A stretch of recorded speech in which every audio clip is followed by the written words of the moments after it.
चलिए आज एक ऐसी कहानी में उतरते हैं जो शुरू तो होती है एक प्रेत बाधित हवेली के खौफ से, लेकिन खत्म होती है एक ऐसे संदेश पर जो शायद हमारे साथ लंबे समय तक रहेगा।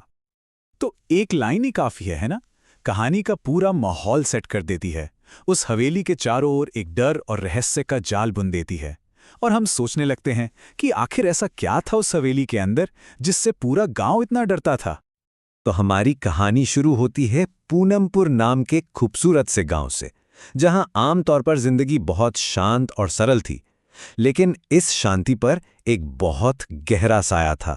वो पुरानी हवेली, एक ऐसी जगह जिसके पास जाने की भी कोई हिम्मत नहीं करता था, जैसे उसने न जाने कितने राज अपने अंदर छुपा रखे हों। और इस सारे डर की जड़ में थी एक रहस्यमयी बूढ़ी औरत की परछाई। उसके भूतिया से दिखने वाले रूप ने ही उस हवेली को गांव भर में मशहूर कर दिया था, या यूं कहें कि बदनाम कर दिया था। रामू और स्वामी जैसे गांव वालों के लिए तो वो जगह आतंक का दूसरा नाम थी।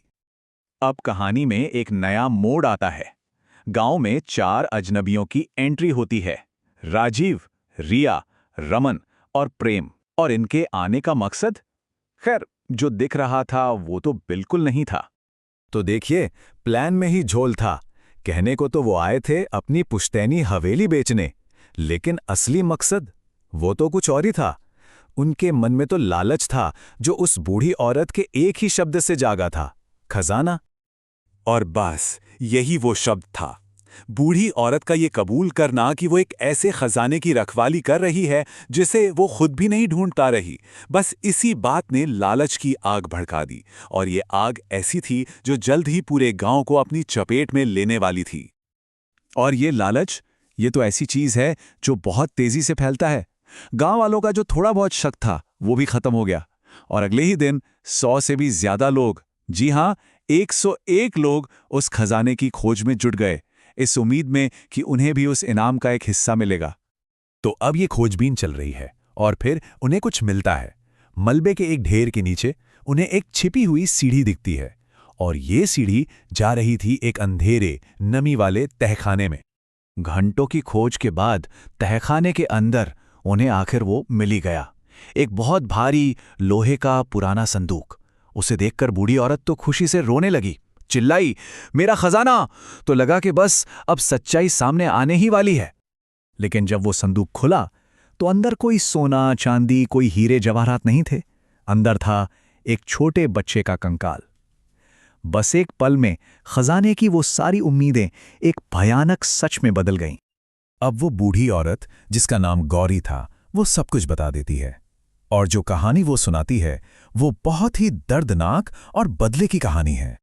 तो गौरी की कहानी कुछ ऐसी थी कि उसकी एक बेटी हुई, लेकिन उसके पति और ससुर को बेटा चाहिए था, तो उन्होंने बच्चे को अपनाने से ही मना कर दिया। फिर उसके पति ने तो हद ही कर दी, बेटे की चाह में एक तांत्रिक के बहकावे में आकर अपनी ही बच्चे की बलि दे दी। जब गौरी को इस खौफनाक सच का पता चला तो वो गुस्से और दुख में पागल हो गई, और उसने अपने पति, ससुर और उनके साथियों सबको मार डाला। इसके बाद उसने अपनी बेटी के अवशेषों को एक संदूक में रखा, और उसका दिमाग मानो वहीं थम गया। वो उसे अपना खजाना कहने लगी। फिर छत का एक हिस्सा गिर गया, तहखाना बंद हो गया, और गौरी की याददाश्त भी उसी मलबे में कहीं दफन हो गई। तो यहां खजाना शब्द का मतलब ही बदल जाता है। ये दौलत या सोना नहीं था, बिल्कुल नहीं। ये तो एक मां के लिए उसकी बेटी की आखिरी निशानी थी, उसके कभी ना खत्म होने वाले दुख का प्रतीक। तो इस दर्दनाक सच के सामने आने के बाद कहानी एक आखिरी मोड़ लेती है।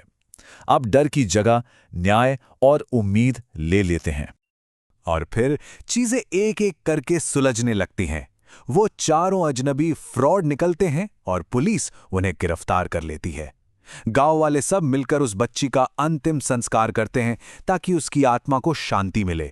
गौरी को देखभाल के लिए एक मेंटल हेल्थ सेंटर भेजा जाता है, और आखिर में गांव वाले मिलकर फैसला करते हैं कि उस शापित हवेली का कुछ करना होगा।